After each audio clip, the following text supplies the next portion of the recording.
I should have just banged on this thing. Good evening, everyone. At this time, we're going to call the Board of Supervisors meeting to order. Let the record reflect that today is July 20th, 2021, and the time is 7:02 p.m. Is there a motion to approve the agenda? So moved, Madam Chair. Motion on the floor by Mr. Ayers. All in favor say aye. Aye. Any opposed? Motion carries. At this time, we will be led in the invocation and pledge of allegiance by Mr. Martin. Please rise. Let's pray together. Our Father and our God, Lord, we just thank you that we can live in the greatest country on earth. Father, we just pray for your wisdom as we go about the county's business. Father, we pray for all of our county employees and just pray your blessings upon them. Father, we just lift these things in your Son's name. Amen. Amen. Attention, salute, pledge. I pledge allegiance to the flag of the United States of America and to the republic for which it stands, one nation, under God, indivisible, with liberty and justice for all.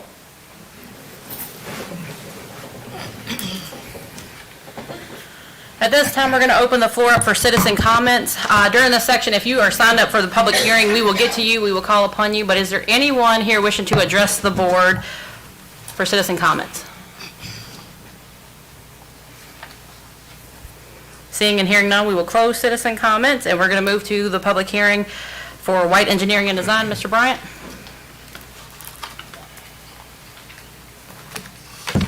Good afternoon.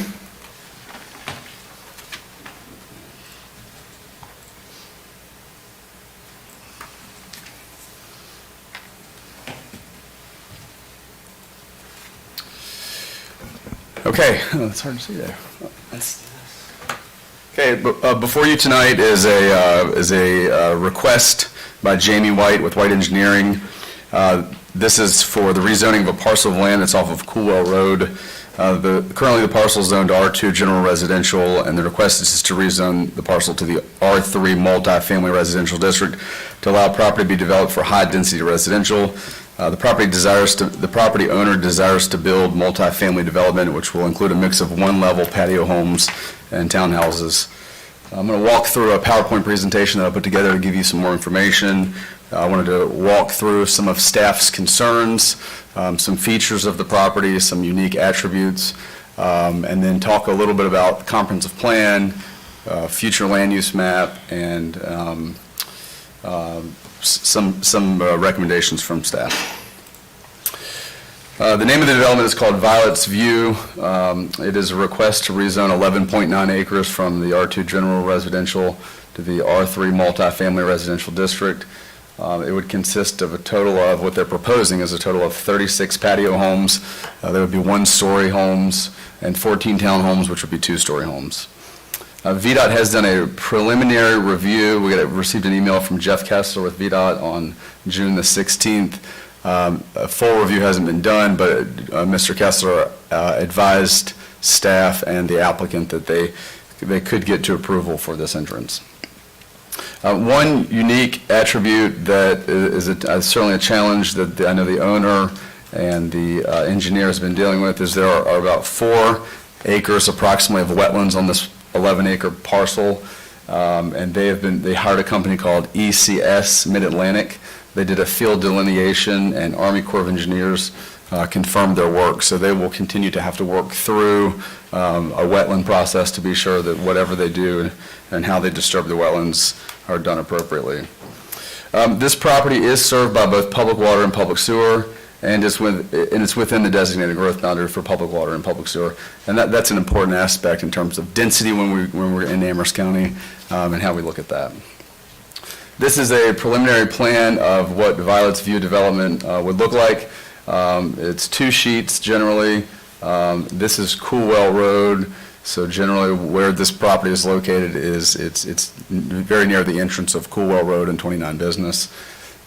They propose to have an entrance. It's just before the new subdivision, Abbey Manor. I say new, it's been there for 10 years, but it's still new in my book. It's just before the Abbey Manor subdivision. And so they would have it's a very linear subdivision, or a very linear development that would then go down to a cul-de-sac where there would be a turnaround. Staff has a number of concerns, 3 that I'll point out. Initially, when we reviewed this proposal, one of the things we talked to the applicant about was the future land use map. And the future land use map indicates that the area is in the growth boundary for public water and sewer, as I mentioned earlier. However, the land use portion supports medium density residential, which in essence is the R2 general zoning that's in place, and the FLUM or the FLUME, which is the future land use map, does not currently support a rezoning to high density. So if you just took a quick glance at the future land use map now, you would see that it does not support this type of development. Number 2, staff has concerns about the request being a spot zoning. There is no R3 zoning near this parcel of land. I will point out that there is high-density housing near and to the south of this proposed development. It's zoned R2, and this development and those developments south of this proposed development so there are townhomes and there are multifamily. And number 3, the lot has a slope to a lake downstream.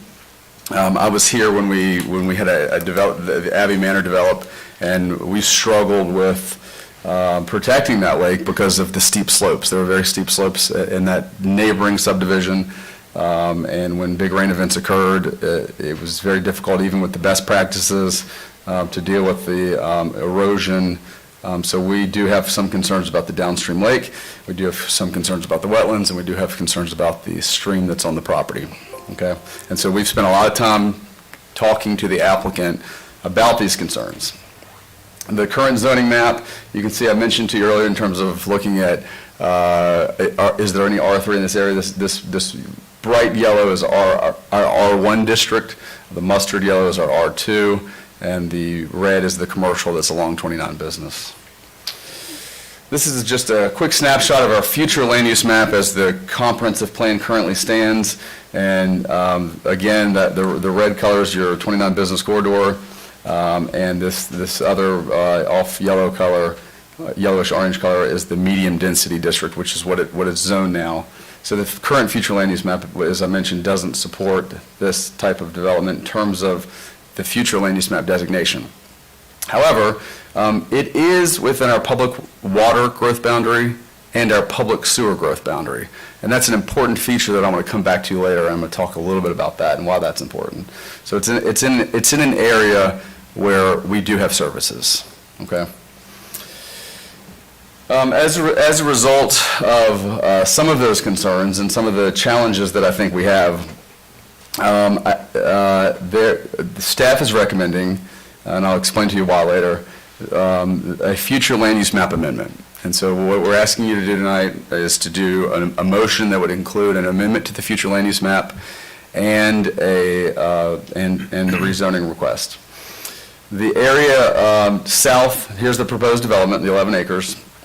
The area south is a number of multifamily developments coupled with townhomes that are already in this vicinity.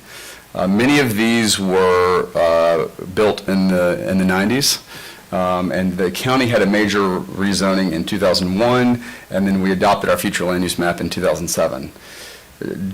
Generally, I think our land use map, our future land use map and our comp plan could use an update, and I do believe that it makes sense to consider, and one of the requests tonight is to asking you as the board to consider amending the future land use map, the proposed future land use map, to increase the density in the comprehensive plan in this vicinity to higher density, to our R3 district, to our multifamily district. And that would include more than just this one lot, but trying to think about planning in future land use. The existing multifamily that's here, the townhomes that are already existing, so you got Northvale, and you have Royal Garden, and there are 3 vacant lots that this would include. So we're trying to think of it from a comprehensive standpoint. So one request we're asking you to consider is to amend the future land use map to support this development tonight. The environmental concerns that I mentioned, our maps show wetlands in this vicinity. However, the study that was brought to us by Mr. White after he hired a professional company and consultation with the U.S. Army Corps of Engineers shows a greater extent of wetlands, which is identified on the site plan. And this is the downstream lake that I was referring to. And there's a stream on the property. It's another concern, something that we certainly need to pay very close attention to. There were a lot of discussion about these items, and there are 4 voluntary proffers. And as many of you know, rezonings are different than special exceptions in the sense that we don't get to impose conditions like we do for special exceptions. But with rezonings, we work through a voluntary proffer process, which is a little bit more of a negotiation than imposing a condition. There are 4 voluntary proffers that the applicant worked with staff on. And the first is that the formal site plan would be submitted for review that's in general compliance with the concept plan. What we don't want to see is something drastically different if you did approve the 2 motions. The second condition deals with working with DEQ, Army Corps of Engineers, and the county closely to deal with these specific environmental concerns that I brought to you. The stream, the wetlands, and the lake that's downstream. The third proffer, Mr. Hopkins, Bob Hopkins with the Service Authority was very instrumental in spending time to make sure that there are some properties in Northvale that are not served by public sewer, and Mr. Hopkins asked for easements to be put in place that would help the Service Authority establish an easement using this development to get to some existing homes. And so number 3 was a concession that the developers were willing to do and work with the Service Authority on. The fourth is an over and above of our landscape ordinance, and it requires screening to be done where these units are built in relation to any property that's generally to the north or east that has medium density residential, and so it would capture the homes and the lots that are in the existing subdivision Abbey Manor. So it would be a little bit over and above of what our landscape ordinance would require. And so these are 4 voluntary proffers that the applicant is submitting for the county to consider. Sorry I'm so long-winded tonight, but I'm trying to give you a very comprehensive understanding of what's going on. I did pull out some portions of the comprehensive plan because I think it's important if you're gonna consider amending the future land use map, you need to support that in the comprehensive plan. And as any of you know, a lot of times you can find supporting statements and non-supporting statements in the comprehensive plan. And I do believe that this development, we could find supporting statements. The land use section talks about adopting regulations that encourage the development in the designated growth area. I mentioned that to you earlier. This is in our public water, public sewer area. It's where we want development. It's because we have, we're much more like the city in this location. We have public water, public sewer, we're close to a state maintained, we have access to a state maintained road. To support development and redevelopment of sites within higher density potential, housing goal number 1 is to ensure access to safe, comfortable, attractive housing for all county residents. The next housing strategy is to adopt a future land use map that identifies the area for a wide variety of residential houses and types and densities. And so I think that gives you something to stand on. Housing strategy is to attract the supply of high-quality, affordable housing for those in the low to moderate income bracket. And finally, housing strategies to encourage high-density residential development in areas served by public water and public sewer. And that's exactly what this is. That last strategy is, it's encouraging high-density residential development in areas served by public water and public sewer. That concludes my presentation. I'm here for any questions that you may have. Board, any questions? Madam Chair, Ms. Tucker? I'm hoping that Mr. Martin has a lot more informed questions, but I've got two. You said that the future land use map was last updated when? Well, we do an update every 5 years. It was originally done in 2007. We have done some periodic updates over time, but generally, overall, the big update was in 2007. Okay, my second question, you were talking about the engineer that the owner hired. Did you say that they agreed with our description of the wetlands as to where they were, or they extended it? So what I showed you was our GIS map. It was a file that I received from years ago. When they went out and they paid a professional company to go identify the wetlands, and they met with Army Corps of Engineers, they determined that there's actually a little over 4 acres of wetlands on the site. So there's more wetlands on the site than what we had indicated. Okay, And they have identified that on our site plan. all right, thank you. You're welcome. Mr. Martin? Mr. Bryant, first, thank you. That was a very thorough site review, very solid. Thank you. Just, my main questions right now is, so right now it's zoned R2. Yes, sir. So what is the allowable density in R2 zone? Well, it depends if you have public water and public sewer. Which we do. We have public water and sewer here. So Correct. It's generally much less.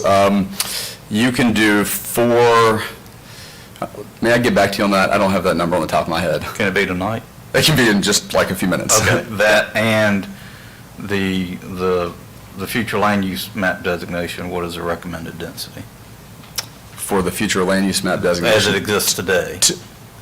Right now, as it exists today, is medium density, which is... How many units per acre? It'd be the same as the R2. Let me look that up, and I'll get that right back to you. All right, thank you so much. Okay. So can I give you a comparison of the R2 and the R3? Okay. And I just have a kind of a statement or a question. The lake that was, it used to be a gentleman named Bob Sell, great man that actually, was there on D-Day and survived, made it back. I know that his pond, his lake, actually it's a lake, it's several acres, it was dramatically affected by AB Manor. It was muddy all the time, and I think it's finally gotten back. That is a concern. I know the people that own the property now. I mean, it's his son, I believe, or his wife, but I know that's a concern of mine because it was a big deal the last time we went through this whole process. It was. I know. I don't know if a lawsuit was filed or something, but I know that we spent quite a bit of time dealing with that. I think that was back in around 2008, maybe. It was a long time ago. But anyway, that's a concern. So. Okay. Board, any other questions? Mr. Bryant, I know you said it's going to be townhomes and one-story homes. Are they going to be market rate homes? I would ask the developer and engineer to answer that Okay. question, if that's okay. Well, I think he's first on the list. Okay, thank you. Mr. Martin, I'll get back to you with. So at this time, We're going to open up the public hearing. We do have folks that have signed up, so I'm going to go in order here. If you have not signed up, I will get to you at the end. Miss Jamie White?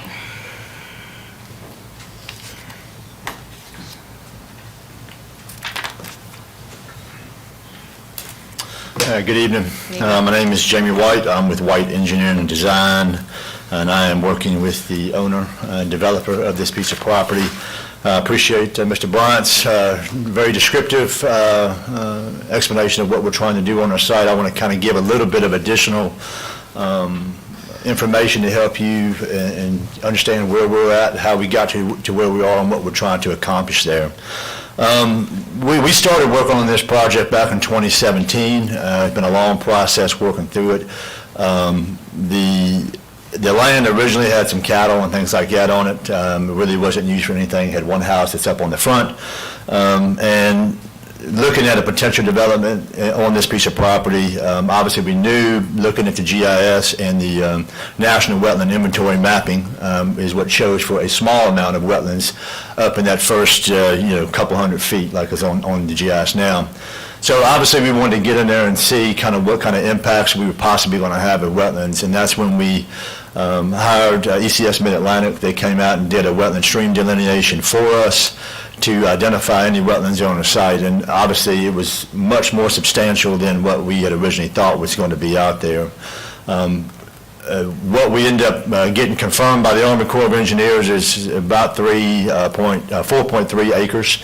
So we're looking at probably about 40% of our site is undevelopable. So obviously we had to look at an approach on this and went through a couple iterations to come up with a plan that would be approvable through the Army Corps of Engineers wetland permitting process. Originally on this project, we were looking at something a little bit different and had a little more impacts to the wetlands. And I think originally we were looking at about 1.5 acres of disturbance to the wetlands. In our meetings on site with the representative from the Army Corps of Engineers, he did not like that. Obviously, they were trying to protect them as much as possible. Obviously, they want to work with the owners of properties to try to come up with a feasible option to develop, so these lands are usable and can support community growth. What he came back with us is we needed to get our disturbance of wetlands under an acre. That would be something that he could support and approve for us. So we modified our approach to our design and kept everything on the upland side as far up to the north as we can on the first part of it. Well, actually we get across the bottom. And then we kept the road entrance to the left-hand side of the property coming in so we can meet our spacing requirements for our entrance. So that's why you kind of see flip over, and we kind of zig the road back over. This allowed us to get the road in and keep all of our construction on the upland side and stay out of the wetlands as much as possible. We're still looking at probably about 0.6 acres of disturbed wetlands, but we will work through that process with the Army Corps of Engineers when we go through the permitting process. We are doing public water and public sewer, and obviously it's very convenient for us that the county had run sewer right through this property. That makes it very easy for us to tie into. Another aspect, I know when we started work on this project back in 2017, maybe in 2018, we were approached by the owners of the properties to the south. There's some multifamily duplexes and triplexes over there. They were having failure and drain field issues, and they had asked us about getting access over to that public sewer. The owner and developer, he was definitely open to that. However, they didn't want to commit to anything at that time because we didn't know what our development was going to end up looking like in the final. So we kind of waited until we can get something approvable on our end, and then we could work with those folks. And I think what we have come up with now, and with where the sewer lines are shown and what they need for access, I know we'll work with the Service Authority, and we're in agreement with them to provide an access easement for sewer to get over there to serve those other properties over there as well. I want to point out one thing when you look at a development like this. I mean, obviously we've got 40% plus that we can't build on. So when we look at the density, and I know we're asking for something that's R3, that's a high density request. We're not asking for high density on our project. We just need it because of the specific circumstances to how much land we can develop on. When we look at our project, we are like 4.3, 4.4 units per acre, which I believe is less than what R2's limits are. So our density is still at an R2 level. It's just we have to group it more to one side, and because we can't develop on half of the property almost. We did work with VDOT about our entrance, and we did some analysis on the entrance that is going to be required there. We have met intersection site distance, and we're not going to have any problem with site distance and public safety in that aspect. And we got the adequate separation between the next neighboring entrances. We also looked at right and left turn lane warrants, and if that was going to be necessary, but we did the warrant calculations for that, and no right turn lanes or left turn lanes are going to be required, so it will not require any widening of Coolwell Road in this area. I want to point out something that is in the comprehensive plan that talks about the needs of the community, and I think there's an excerpt that I want to read that I think really goes to what we're trying to accomplish here. And that excerpt is, it is anticipated, assuming the economy will gradually improve, with a growing number of retirees, this trend may change, making townhomes, patio homes a more popular option within construction community. And I think what we're seeing and the feedback we're getting from the community is we've got the aging population that are looking to downsize, to get to something that is a one-level living and minimal yard upkeep. There are not a lot of options, especially in this area in the county, and we think this is the ideal location to build that. And I think what we're trying to provide will kind of meet those goals that are in the comprehensive plan. And I think that kind of sums up everything on our end of it. And obviously, you know, we are willing to work with all the review agencies that are required, whether that's the county, the planning staff, erosion sediment control. I know we have to go through DEQ for our reviews for stormwater management, and we're going to provide those submittals and get those approvals and do the application on the site that needs to do to build that site in compliance with the regulations. And I know there are concerns with the downstream lake, and I know that had been a problem in the past. Some of that issue that we believe that came from that is the elevation that was being built at, and it was all kind of fed into a channel, and that rushed all that water down in one confined area. Our project is mostly going to be distributed out into multiple locations into what are the flat areas of the wetlands, and we're going to protect those with adequate silt fencing and things of that nature, detention ponds and things like that. So I don't believe we're going to have that concentration of flow leaving the site that was happening in the previous development that kind of caused those issues. So, and I believe that kind of sums up what I've got, and I'm happy to answer any questions. Mr. White, can you answer the question about the types of homes? Will they? Oh, I'm sorry, yes. Originally we were looking for all patio homes, one level living, about 2,000 square feet, plus or minus. They will have a garage on them. The market on those types would be between about 239 and 259. We did do townhomes, 14 townhomes in the rear, and the reason why we ended up changing to that was because of the elevation change that happens across the back side of it. So we want to do something that had a multi-level, and that's why we did that. They would be targeted probably between 199 and 209.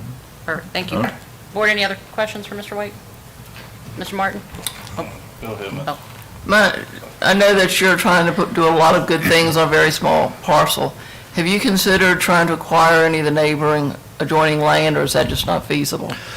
Well, I think they're already established. There's a subdivision that is already established to the north of us that has already been subdivided for lots for sale for single-family detached homes. Obviously, anything to the south of us is just back into the stream and additional wetlands. So we don't see any opportunity to get any additional land to kind of spread out and to kind of get our density with the right numbers. Our issue isn't a density issue, it's just a compaction issue within the land that we have. We just can't spread it out. If we had the whole land to work with, then we could probably do something more quadplexes that would be a R2, but we just can't do that with the constraints that we have with wetlands. Thank you. Board, any other? Mr. Martin? Yeah, Mr. White, have you done any preliminary grading plans? Yes, we have done some preliminary grading And plan. my reason for asking, so, and I'll get into this a little bit later, but obviously whether you develop it under the current zoning or if it's rezoned, there's going to be impacts to the downstream properties, right? That is Lakes, correct. The wetlands. Yeah, absolutely. That exists. Yeah, that's right. I think, though, have you looked at being able to grade it in phases?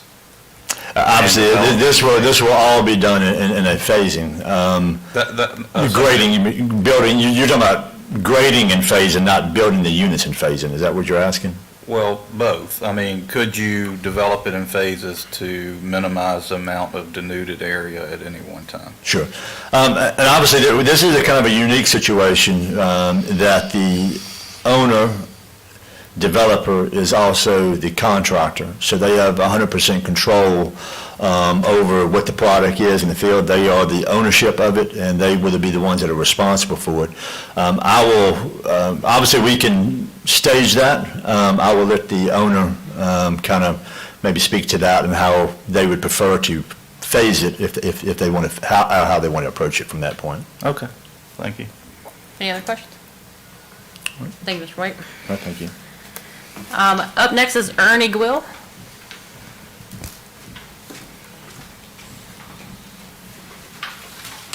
And Mr. Good Gwill, evening, ladies and gentlemen. First of all, thank you for what you do. Mr. Gwill, will you state your address for the record, too? 310 Ewells Lane, Madison Heights.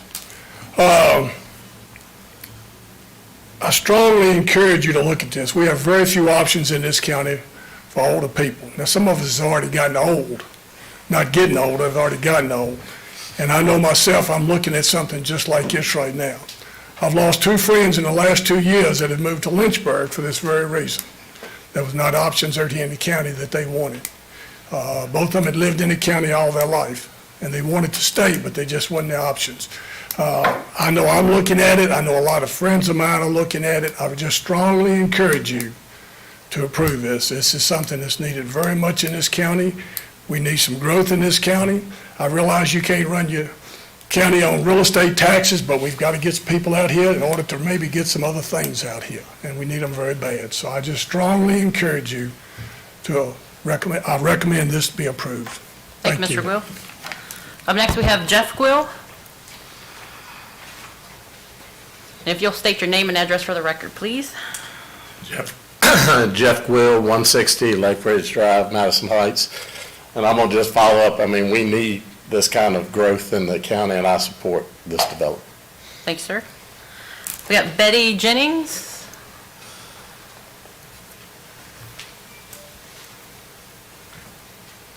Ms. Jennings, if you'll state your name and address for the record, please. I'm Betty Jennings. I've lived in Amherst County most of my life. I wasn't born here, I'm here. I'm 78 years old, and it's time for me to move in a patio home. And that is my son that's doing the work. And it's why he's doing the work, because I didn't want to leave Amherst County. And I'm by myself, and I think I have a whole lot of friends that's the same way, and they're ready for it too. And we do need something that's in Amherst County, because I don't want to move to Lynchburg. This is part of what we are. This is the county. We have supported the county in so many ways, and it's time for y'all to help support us what we would like to do with the property. Thank you. Ms. Jennings? Yes. Will you state your address for the record? 119 New York Drive, Thank you. Madison Heights. Up next, we have Randy Jennings.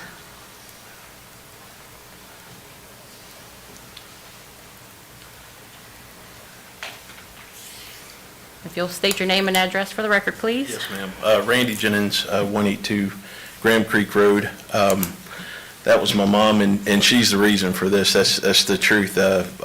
She ran a beauty salon here for years, and the land was in our family of sorts, and it kind of came open, and just as her and her friends are talking, you know, they want it. They don't want to leave the county, and this is true. And truthfully, I'm born and raised here. I was actually 2 houses up from Mr. Sales's Lake is where I started off at, and you know, the Amherst County means a lot to me. I've only left for the 10 years I was in the service. Otherwise, I'm here, and I'm planning on staying here. But I am the developer, and we'll do the work on it and stuff, and want to see Amherst grow. And you know, been to the economical meetings with the people in the county here, and that's what they talk about, is the growth to keep people here. You know, I look at houses on the market here, and there's not much to offer, you know, and we would just love to see it go through, and I really appreciate y'all's time and effort on it. All right, thank y'all. Thank you, sir. At this time, there is nobody else signed up. Is there anybody here wishing to address the board regarding this? All right, seeing and hearing none, we will close the public hearing. Board, do you have any questions? Oh, back to you, Mr. Bryant. I wanted to address Mr. Martin's questions. So in the R2 district, we allow, when you look at a four-family dwelling, you can have, you have to have 20,000 square feet. So you can have, so for every approximately 0.45 acres, every half acre, you can have four families. So it's generally, so in the R2, you can have a 1, 2, 3, and 4-family dwelling by right. 8 units per acre. Correct, yes, sir. Okay. Yep, and the R3 district is also, it's about 10 units per acre. Okay. Thank you. Any other questions? I don't have any questions. Madam Chair, I make a motion to move that the Board of Supervisors amend the future land use map to high-density residential as presented, and I move that the Board of Supervisors rezone 2045 South Cool Road tax map partial 148-1-7A and 1481-2B-B from R2 general residential to R3 high-density residential and include the presented voluntary proffers. Motion on the floor by Mr. Ayers. All in favor say aye. Aye. Any opposed? Motion carries. Thank you, Mr. Jennings, for your work. Mr. White? I had all these reasons we should approve it, and I think this is great. What? Come on, Jim. All right. Up next, we have the consent agenda. We're going to break this in two parts. One, we'll vote on the minutes because Mr. Martin was not present at the June 15th meeting, and then we will take up the rest of the consent agenda. Any questions on the minutes? If not, is there a motion to approve the minutes from June 15th? I'll make a motion to approve the minutes of June 15th, 2021. Motion on the floor by Mrs. Tucker. All in favor say aye. Aye. Any opposed? Motion carries. Abstain. Oh, Mr. Martin abstains. If we can reflect that on the record.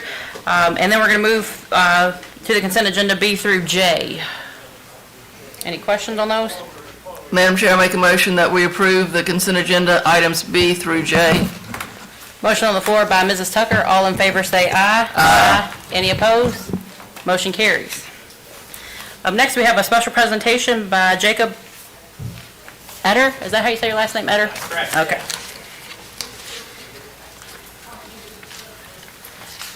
Thank you so much for giving me a little bit of time. I just wanted to introduce myself, and so I'm Jacob Etter. I just came down from Loudoun County. I was there for about 6 years as a branch manager.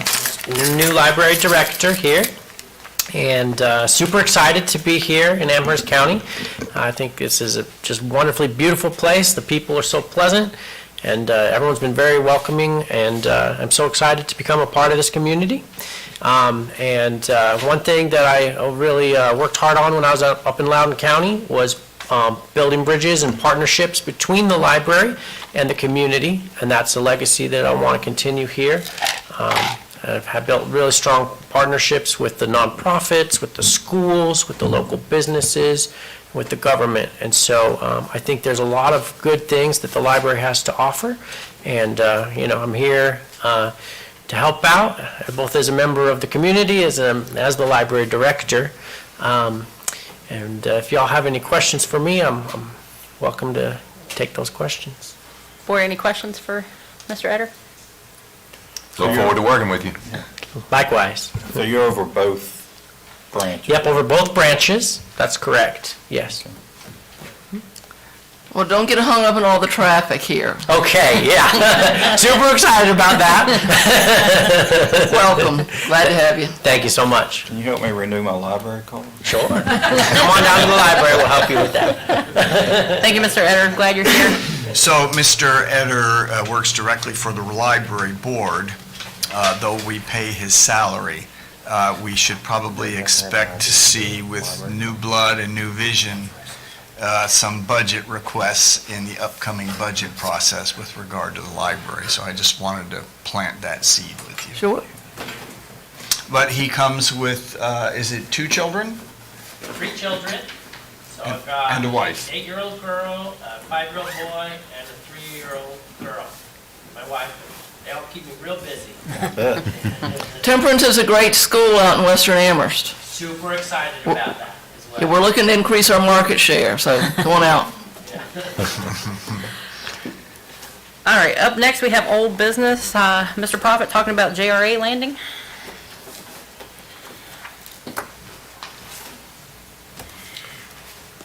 Welcome. Yeah, well, you see, I think in November of 2019, I put a copy in the agenda, the James River Association provided a letter to the board, and they introduced the concept of a boat dock on the River Edge Park property. They requested permission for that, had some preliminary cost estimates, and requested that the board provide half of that funding. The board allocated $35,000 toward that cost. Not long after that, we began the process of doing the engineering, and I'd say relatively extensive permitting for that process. So it wasn't until May of this year that we actually received the bids. There were 3 bids. I put the results in the agenda, but the low bid was $92,480, which of course we realized was over the budget that we had first anticipated. We spent a fair bit of time with our engineer and with JRA in attempting to come up with a lower cost for the project that was not detrimental to the function of what we were trying to accomplish. And with not a lot of success, we found maybe as much as $2,000 and some substitutions. So we're really at that cost. Now, I'm presenting this request. The James River Association is asking that the board consider half of the current project cost, which, including the engineering and other related permitting costs and so forth, is right at approximately $110,000. Half of that cost is $55,000. That request would necessitate the board appropriating an additional $20,000 from the county's unobligated general fund. That's it. Well, the prices probably went up due to the price of lumber, correct? That'd be one of the big factors. I think that is finally broke, so the prices are coming down slightly. But, I mean, 20 grand is a big increase over what we had previously said we were going to do. Yeah, well, initially, we can talk about those estimates. They were not bids, they were estimates, but the market has significantly changed since 2019 for materials, labor, and the amount of construction work that is underway. And the other suggestion, the money from fines and forfeitures could be used, could it not? I mean, what is, I know that all goes into the general fund, but we have a specific line item that's fines and forfeitures, and we use that for parks and recreation. I think we've used that to do some repairs on the walking trail down there, or the bridge just going over from Percival's Isle to Amherst County. Is that correct, David? I believe that's where that money was. We've finished the work. I don't know where all the different. Anyway, that would be a good source of revenue if you were going to do it. The challenge that we have, Mr. Pugh, is that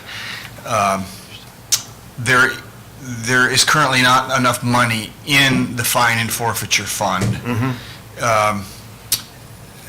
Given the pandemic and I guess other issues within the sheriff's department, the fine and forfeiture fund was not growing over the last year that it had in the past.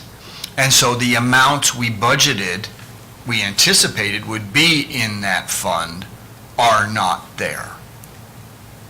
So that's why the proposed motion is to take the money from the unobligated general fund. The fine and forfeiture fund is inadequate at present. Until we get back to the collection efforts of the sheriff's department that we had before, we have to keep an eye on that fund and grow it back to what it was. Mr. Martin? Yeah, Madam Chair, so, yes, the fines and forfeiture fund concerns me quite a bit because, you know, we go to that for Parks and Rec, and I believe the sheriff's office uses that some too. So, be nice for you to have a conversation with the sheriff about that and see how we can start building that fund back up. But my question is, so it seems like if this isn't moved forward, I don't know how long it takes to build this, but if it's not done by August, we lose a window. Is that correct? Well, that is correct. The window deals with one of the mussels, and we have a certain time period during which we can do the work there in the water. And then after that, then that window closes at the end of August, I believe. Well, yeah, I'll clarify that. Since this was written, we thought the window was the 1st of July to the end of August. Now we've found it's 1st July to the 14th. We've talked to the contractor, and he can't get the materials to get it done in that period. But then the next window of time begins in October and goes to March. And if we can consummate an agreement with him, now he will hold the cost and do the work, you know, in the next time frame in which we have to do it. We've operated down there with different time frames for doing things. Look at all, the permitting has been significant. Yeah. Madam Chair, Yes, Mr. could we have Mr. Rob Campbell come up, because I've got a JRA question that probably he is best suited to answer. Sure. Sure. Good evening, Board. Close to the mic so our YouTubers can hear you. Got it. Actually, some of our losses in that realm was some of y'all's gains. That same grant process where we received funding for the trail extension and some processes downstream that you all got approved on, we did not get approved on. So that we have exhausted all on our end. However, JRE is absolutely committed to meeting this halfway. Knowing that the cost of construction has gone up in time, knowing that we had to get a lot of re-engineering done, because as it was laid out by the plan, it was going to be some of those plans that you saw that were around the $150,000, $140,000 range. As it was planned, that's the price range we would still be looking at today to get the project done. However, our friends at Harbor Dredge, the folks that came in with the lowest bid, had some different processes to put these structures down by the water that some of our friends at Hurt Profit weren't quite aware of, just because we don't do that type of work up here as often as they do down on the shore. So that whole process of having to redo the engineering was another thing that bought into our time. So, but again, I want to go back and say that we, understanding those higher engineering costs, I think the county spent somewhere around $16,000 to $18,000 on that, and on top of the initial or the low bid of $92,000, brings us up to about $110,000. And we still are definitely committed to meeting you all definitely in the middle, to know that we're playing have our stake in the game and we're playing our part too. So. Thank you. One further question, Madam Chair. Sure. Mr. Rogers, because of these costs went up because of COVID and things associated with COVID, is there any way that we can use any of the funding for that to make up this difference?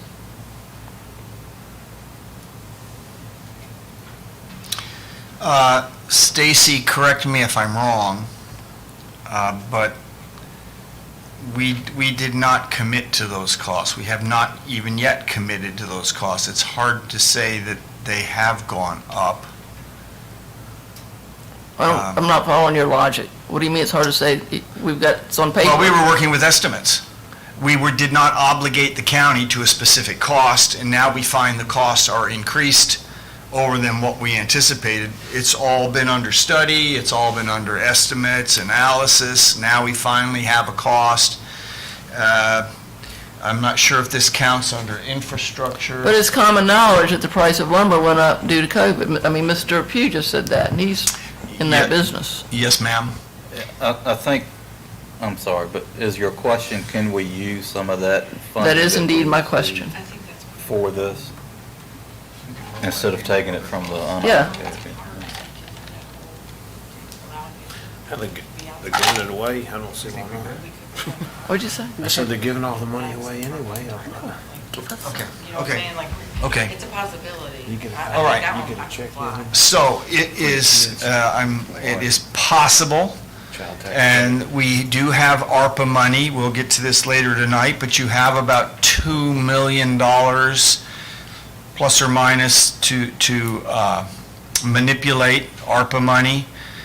There's a lot of big ticket items, and this is parks, and it could qualify. But you'll see as we go forward, there's a lot of things we're going to do. If you remember the salary switch, we can do that again. Stacy has already calculated our lost revenue and increased costs, and there's amount there we can manipulate.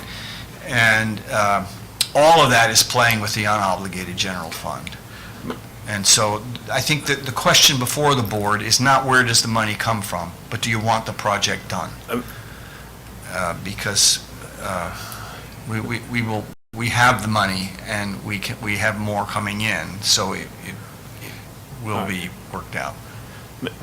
May I ask a question? Mr. Campbell, this isn't particularly about the dock, but it is about the usage of the facility down there, and particularly the amount of kayakers and canoeists you all are receiving down there. Would you say that there's been quite an increase this year as opposed to the previous year? You know, it's been interesting. We definitely have seen... Closer, Mr. Campbell, please. Oh, yeah, sorry. We have seen a rise from last year, there's no question in that, for sure.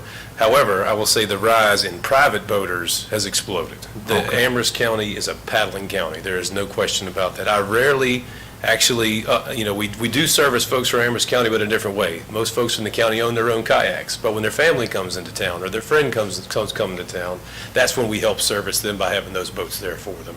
So not only will our education and all the stuff that we plan on using it for, that's definitely going to be there, but the county just in general is down there in droves. And just being able to spread them out a little bit more, give me a little bit of access, something to do when they come out after work, do a short paddle. And not only that, but the ability to get handicapped folks to the river's edge. Now we've got folks that have motorized craft that come out all the time. Now they can take Grandpa out for a ride that they haven't been able to take him out before. So, Madam Chair, I want to make a motion. I move that the board appropriate $20,000 from the county's unobligated general fund balance to fund the proposed River Edge Park Boat Access Project. Motion on the floor by Mrs. Tucker. All in favor say aye. Aye. Any opposed? Motion carries. Yeah, I've just noticed that there seems to be a lot of people on the river when I go across the bridge, either bridge, and there seems to have been a lot of kayakers and people on the river this summer in particular. For your information, Mr. Pugh, while it won't help us with the river, Recreation and Parks has obtained a few counters that we'll set up on the trails, and we're going to begin tracking the usage of our trails. So we'll be able to give you actual head counts of how the usage goes up and down going forward. So we have a metric to measure. This is a cool project. Thank you, Mr. Prophet, and thank you, Mr. Campbell. thank you all, appreciate Thank you, gentlemen. Madam Chair, I was Mr. beat Martin. to the punch again, but, okay, so, I think our parks and our recreation facilities are some of the gems of our county, and I think we're very fortunate to have organizations like that to partner with us. Oh, I don't want to walk you out. I think I was walking out too soon. No, I was just saying thank you. We're very fortunate to have organizations like you to partner with us on doing these facilities. And yes, $20,000 is a lot of money, but in the grand scheme of some of these projects, it's doable. So thank you for at least having it with us. So. No, thank you all so much. We couldn't do it without supportive groups like yours. Have a great evening. Y'all too. Thank you. Thank you, Mr. Campbell. Moving on to new business, we have the discontinuance for maintenance on Daffodil Lane. Mr. Bryant? Rob Campbell gets to come up here and talk about cool stuff, and I got to talk about discontinuing a road. VDOT is working to discontinue Daffodil Lane. Daffodil Lane is off South Five Forks in the Monroe vicinity of Amherst County.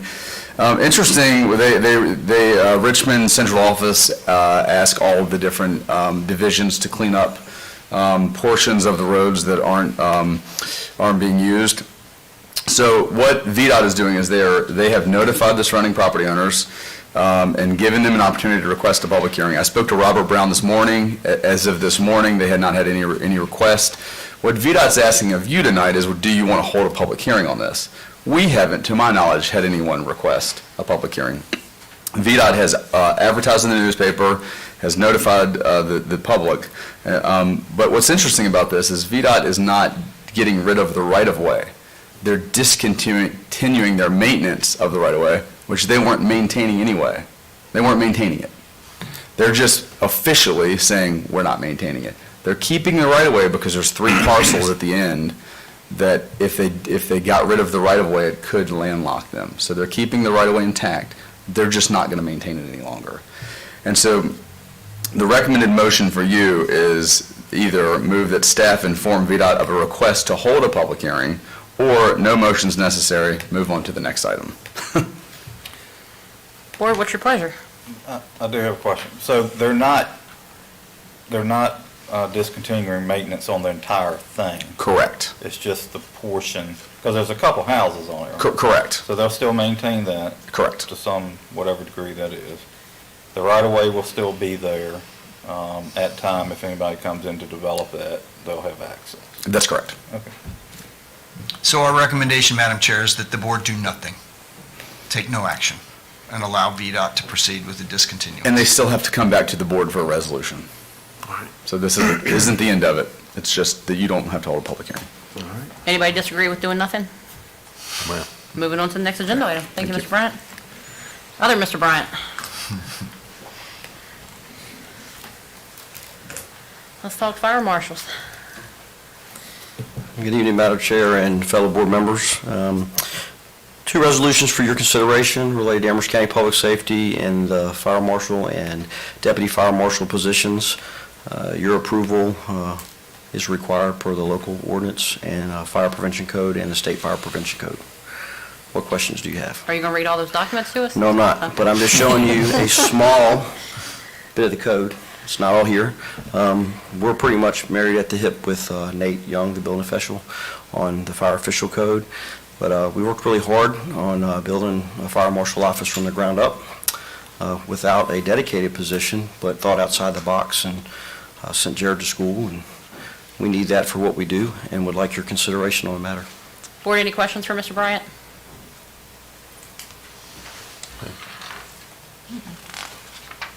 Anybody prepared to move forward with the motion? Madam Chair, I move the board adopt resolution 2021-0013-R, appointing the fire marshal for Amherst County, and resolution 2021-0014-R, appointing the deputy fire marshal for Amherst County. Motion on the floor by Mr. Martin. All in favor say aye. Aye. Any opposed? Motion carries. Thank you, Mr. Bryant, for your work. Congratulations, Jared. Up next, we have the Criminal Justice Board appointment. Yes, Madam Chair. I am asking the board to appoint me to the Criminal Justice Board. This board exists to provide oversight over the services of pre- and post-trial services to the Commonwealth's attorney in the court system. I've asked Cynthia Plummer to come here. The county recently won funding for this. Up until now, we haven't had anyone to do this. And so she sought funding for us, obtained the funding. We have an office space set up for her in the courthouse. And I've asked her to come and explain the services that they provide and why they're essential and answer your questions. And then I will be, as I said, I'll be the one sitting on the board representing the county. Ms. Plummer. Thank you. Good evening. Thank you for having me here. Dean asked me to say a little bit about what Community Corrections and Pretrial Services is, and as he said, this has not been available to Amherst County. We have worked diligently ever since the creation of the regional jail, and especially with the Amherst extension of the regional jail, to try to get the state to fund services, which in fact, by law, they're supposed to fund services, but funding is always an issue. So we were really happy that COVID did not impact funding. There was a great expansion statewide, so all of the localities who previously did not have services who applied were funded. So we were really happy to be part of that. And just to help explain, this is court services. So these are services that the judges, when people come before them, have not had before. And that's local probation for adults who could be sentenced to local jail. You have state probation, but that's state run. This is local probation. This saves you from people who may have had a jail sentence. They can be put on local probation. People who need services and supervision. And historically in our area, and when I say our area, I'm now including Lynchburg, Bedford County, Campbell County, and now Amherst County. Typically, we have worked with the more problematic individuals, primarily domestic violence cases. So we work with those individuals, put them through a group, and monitor their participation, et cetera. And so recently met with Judge Bennett, and he's really looking forward to being able to have those services available in JDR Court. Also, Judge Eggleston in General District Court is looking forward to our court reminder system, which we remind people, we have an automated system to remind people when to go to court. They get a text, a voicemail. So that is, there's another program that we also offer, which is pretrial services. So somebody gets arrested and they're not guilty yet, they're awaiting trial. So the current system, there's no option to have supervision available to people awaiting trial. They either are released by the magistrate on their own recognizance, or they have to pay a bond. Well, a lot of people can't afford to pay a bond. And that just is to assure their appearance in court. Nobody supervises them or anything. So with the pretrial services, we go to the courts, the jails every morning, interview everyone who's been arrested. Some of them we do by video because we have a lot of territory to cover and not a lot of staff. But we'll be most likely doing in person in the Amherst jail. In fact, we started earlier this month. So then we do a report for the court. The judge can release them from jail on our supervision. They don't have to pay a bondsman. They don't have to wait in jail awaiting trial. So anyway, those are, in a nutshell, the services. Or any questions from Ms. Plummer? It's a lot. It is a lot. So all we're being asked to do is appoint Mr. Rogers as A board. as a board representative. Yes, and all of the existing participants, Lynchburg City, Bedford County, and Campbell County, they're all having to revise their resolutions to add Amherst as well. So we're happy to have this collaboration. And the other localities, for the most part, appoint their administrators or Yes. managers too. Okay. I'm ready. All right, Ms. Tucker. All right, I move that the board appoint Dean C. Rogers, County Administrator, as a Community Criminal Justice Board Representative. Motion on the floor by Mrs. Tucker. All in favor, say aye. Aye. Any opposed? Motion carries. Thank you, Ms. Tucker. Thank you. Thanks. Thank you as well, Mr. Rogers. Yep, thank you. Mr. Popovich, we're going to talk about outside counsel to vote in support of the proposed pharma plan. Yes, ma'am. What you have in front of you is a proposed resolution to effectively ratify action that has already been taken. After many, many months of negotiating, Purdue Pharma has finally come up with a proposed bankruptcy plan that was presented to all of its creditors and needed to be voted upon by the 14th of this month. Because of the quick turnaround needed for that, Mr. Rogers, contacted each of you individually just to make sure that it was okay to proceed and that you would just simply retroactively approve his actions. But for the purposes of the public's knowledge, I'll go ahead and give a basic summary of what the Purdue bankruptcy plan proposes. Overall, the plan is valued at somewhere between $5.275 and $6.275 billion, coming from two main sources. Approximately $4.775 billion contributed over time from the individual Sackler family members. They are the ones that own Purdue Pharma.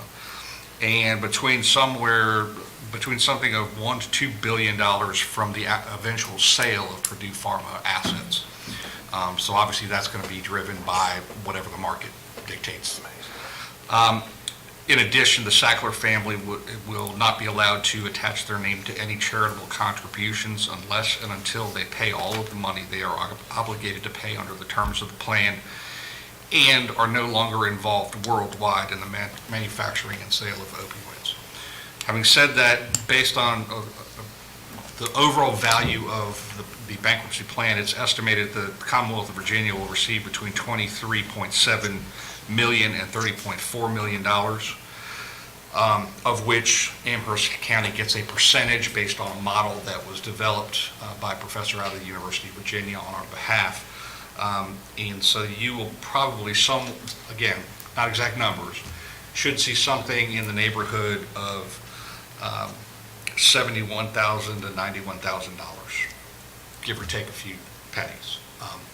But that's what the plan provides for, and we ask that you approve the resolution. Thank you, Mr. Popovich. Board, any questions?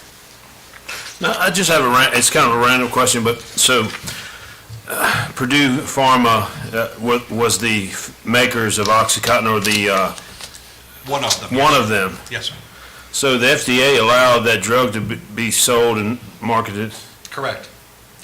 The problem is that it was their marketing technique that really caused the opioid pandemic. They did not disclose to doctors, and quite frankly the FDA, the addictive nature of the opioid medication.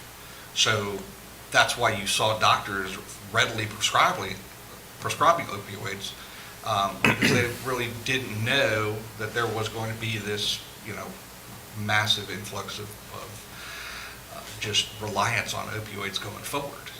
And so that's what caused the outbreak and resulted in financial loss to the states and local governments that had to deal with overdoses in the thousands at a clip in some localities.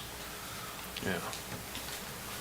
All right. I was just wondering, the FDA allowed the drug to be on the market and all of that. It just seemed like, they allowed the drug. But anyway, it's still a problem. Maybe it's not it's fentanyl now. It seems to be a lot of the overdoses that we're seeing now. Correct.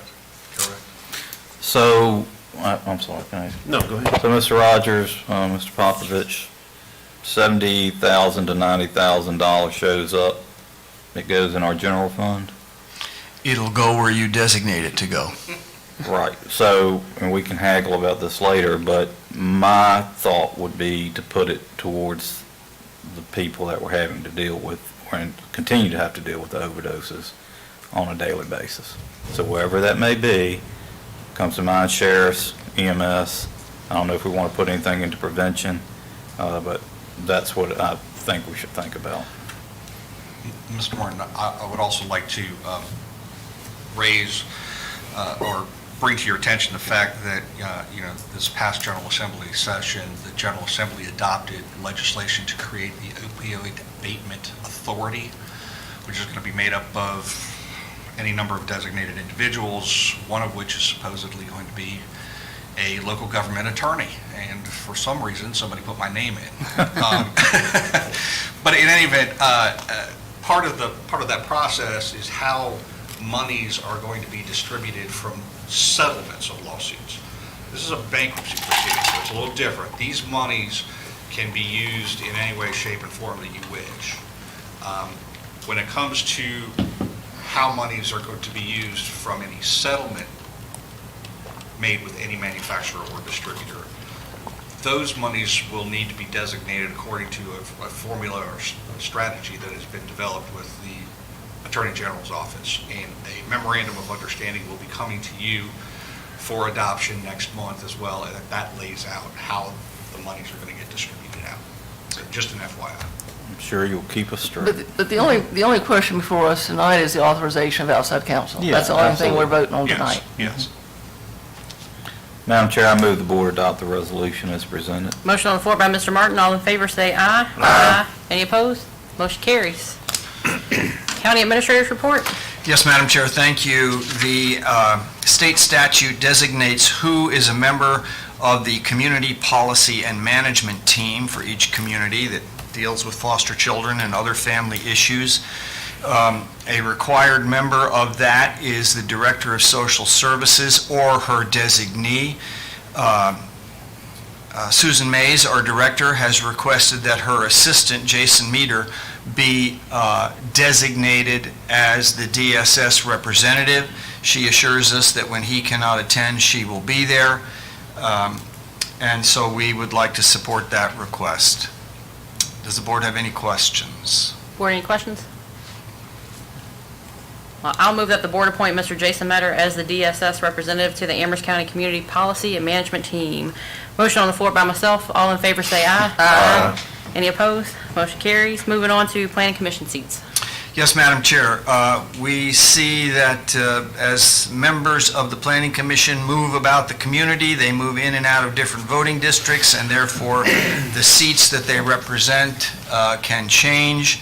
Mr. Martineau and Mr. Four both hold planning seats on the Planning Commission, and as you can see in the agenda package, they need to switch districts between District 1 and an at-large position. We're proposing that you approve that switch in their representation by allowing them to simply remain or continue to the remainder of their existing terms of office. And then when they would meet their normal, the end of term, then we would advertise for their replacement. So just for clarification's sake, Mr. Four is currently the at-large member, and his current term expires in 2024, but he's moving into the at-large seat and still staying at 2024? No, he's gonna move into the District 1 seat. And it's going to expire in 2021, August 31st? No, well, we can do it any way you'd like, okay? My thinking was that because we've appointed these people to serve on the board, and they generally get a 4-year term, that we allow each person to serve their existing 4-year term, and that when they get to the end of that 4-year term, whichever seat it is then they're representing, that then seat is up for the replacement. But we can do it any way you would like. So the term travels with the person, not the district, right? For these two seats, yes, in this ma'am. instance, And right. then it'll resort back to the seat. Well, I have a question. Didn't we just appoint Mr. Martin to a new term? I think it was Mr. Four. Well, his expires on August 31st, which is right around the corner. Regina, can you add some insight? Yes, I have advertised. Okay. For that, and I'm just waiting for the advertisement to close the end of July, and then it'll come to you in August. Okay. The reappointment. All right. Board, any questions? Madam Chair, I will move that the board appoint Michael Martineau at-large representative, Darren Four as a District 1 representative for the Planning Commission for the remaining term of their existing seats, as noted in the summary. Motion on the floor by Mrs. Tucker. All in favor say aye. Aye. Any opposed? Motion carries. You'll congratulate him again?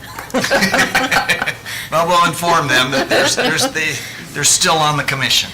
Perfect. August planning retreat. Yes, ma'am. It is, August approaches, we traditionally begin our next budget cycle with your strategic planning session, where you give us your priorities for the coming year. We have got the Wales Conference Center on Sweetbriar College reserved for every Monday in August, awaiting your selection of which Monday you would like to use.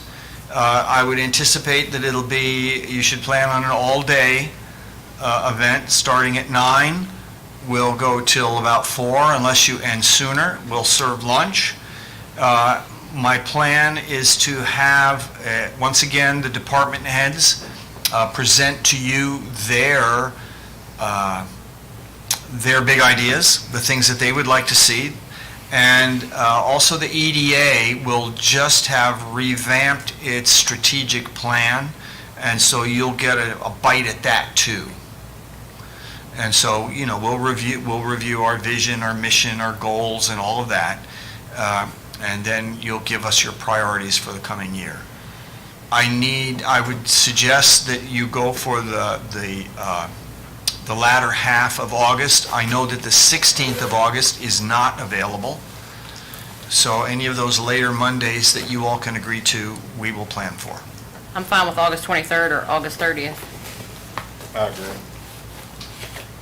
Anybody have any Wait a minute, comments? hold on a sec.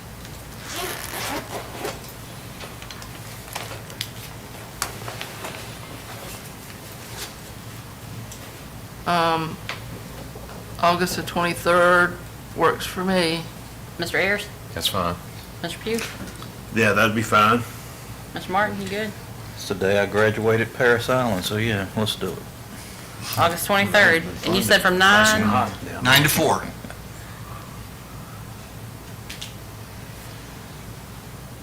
Anything else you need from us on that? No, ma'am, thank you very much. I'll send you more information as it develops. That's going to be as we were, correct? Yes, We were? ma'am. You, in the patio room, you've been there before, the downstairs at Wales. Project status report? Yes, the only thing I want to bring to your attention on this is sort of where we stand with broadband at the moment. As you know, we received an unsolicited proposal from Firefly. We accepted that. We put it out on the street to look for competing proposals. We received none. We are in the process of negotiating with Firefly now a contract. I can inform you that Firefly is combining us in their grant request with 11 other counties. And that's to increase the size of the request, because we've learned in the last round that the bigger the request, the more likely it is for success. And so this larger request is being designed right now, and we are hopeful to bring to our next meeting at 2 August the actual grant amount that Firefly will be seeking from us. In their proposal, they suggested that they would need $3.1 million to finish building out the remainder of the county. Now, that money will come from our ARPA funds. Remember, we have about 5.1 still unspoken for in those ARPA funds. And so we'll get the exact amount. We have also, we tried hard to get Comcast to give us some proposals to finish building out the areas in which they are located. The Comcast area was left out of the Firefly proposal, and so we've asked them when they come back on the 2nd of August that this time, the build out they originally proposed, plus what about the areas that are not now covered by Comcast? How much extra would that cost, and in terms of our grant match? And we hope to bring you that information. The reason I want to bring this up is we have a broadband authority. We can't jump the broadband authority, but because of the timing on the VATI grant, there's only time for one more meeting between now and the VATI application deadline. So at our next meeting, we want to combine a broadband authority meeting with this board. So we'll open both meetings, we'll present to both boards, we'll allow the broadband authority to make a recommendation to the Board of Supervisors, and then close that meeting, and then allow the Board of Supervisors meeting to continue on. So that's our plan for the 3rd of August at our next meeting, and I wanted you to be aware of that and not surprised when that confusion arises. With that, does anybody have any questions? All right. Okay, we go forward with our software consultant. Our software consultant is busy interviewing a lot of people, preparing our RFP to hit the street in October, Jackie? In October. So we're moving along nicely in that regard, too. Anything else, Mr. Rogers? No, ma'am. Okay. County Attorney's Report, Mr. Popovich? Yes, ma'am.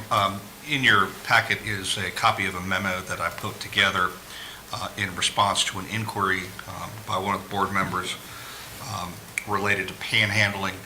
I'm not going to belabor the issue. If you have any questions, I'll be more than happy to answer them. Yeah, so I was that board member. I understand your position. I think the county right now has no code against panhandling or loitering. I, for one, would like to see us have something. I think our deputies are getting consistently called out into the Madison Heights area for complaints, and they really have nothing that they can do.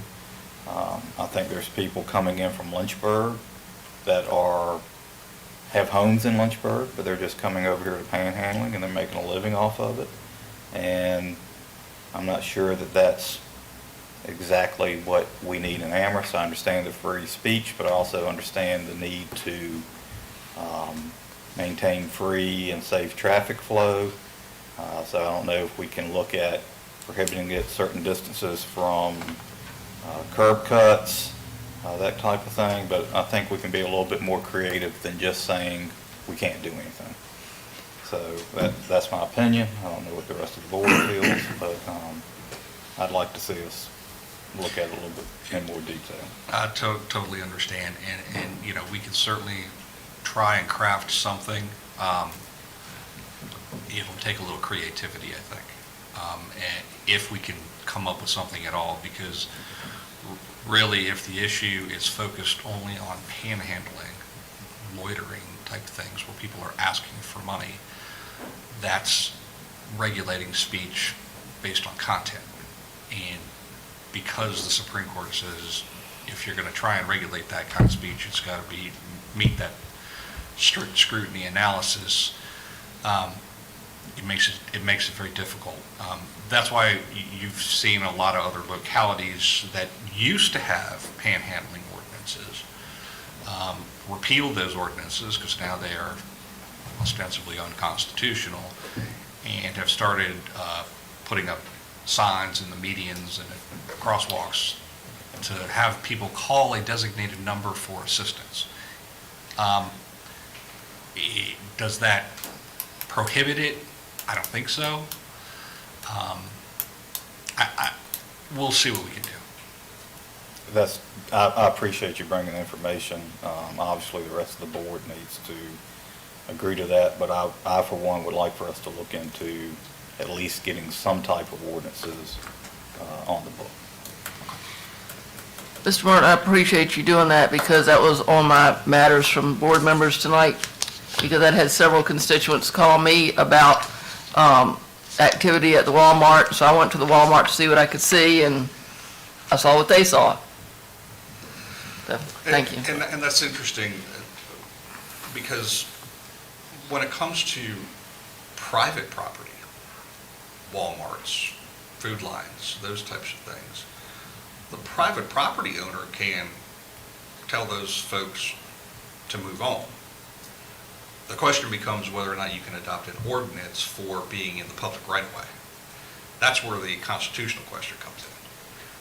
So, we have our set of problems. From the private property perspective, they can have their own security forces, escort people off the property. Now, is that a good solution? Does it save them money? No, it doesn't. Does it stop people from hassling people coming in through the front door? Maybe, maybe not. But a private property owner does have the ability to do certain things that government does not have the authority to do. So we're not going to fix this tonight. No, right? No. But I think there's a locality to the south of us that just looked at and updated some of this stuff. I like to debate and argue, but, and I get it, but I would go after it in terms of a public safety aspect. Sure. Because there's prohibitions against pedestrians and bicyclists and all kinds of things on 29, right? Right. So, I mean, that's why I think having people stand at the corner of a entrance, you know, is not necessarily safe, right? So I would look at it from a safety aspect. Sure. So, Yes, sir. just my opinion. Any other discussion? All right, moving on to liaison committee reports. Parks and Rec, Mr. Martin? Before I do that, Okay. and I know it's your job to keep us out of legal problems, and I appreciate it. I really do. Parks and Rec Board, they continue to meet monthly. They're a very dedicated board. Some of those guys have been on there for 20-plus years. You know, they're starting to get back in the swing of things post-COVID. Some of the things that they've discussed, they spent a lot of time debating the electric vehicles. That board decided that it really wasn't for them because it was due to the range of the bus. They go on a lot of trips to Charlottesville, Richmond, and the range for that bus just wasn't there, and they didn't want to have a bunch of senior citizens stranded on the side of 29. Maybe as the technology, you know, advances, that we may look into it in the future. But they actually decided against the electric bus. They're planning for the Halloween festivities again. I think there's debate on whether or not to do a different site due to the amount of traffic that occurred last time. They met with representatives of the Bruins and Wolverines football and heard some requests for support from those guys, and I think they're going to try and find some money within the budget to do that, the way that they also support Amherst Dixie Youth. Quite frankly, I think they're starting to develop a rapport with the new staff, which I think is good. So they're moving along. Mr. Martin, has there been any discussion about them coming to present to us about? I believe they were going to come last month, but I was out and they wanted me to be here, maybe in August. Perfect. It'll be interesting to hear upcoming events and stuff, so. Yeah, absolutely. They do a lot of neat stuff down there at the school, classes and stuff, so. Just so the board knows, today was the first, the resumption of the senior socials down at the community center. I know a lot of you like to be there, and today was the first one, so keep an eye out on your calendars for our upcoming ones. Because they're senior citizens. That's why I never get invited.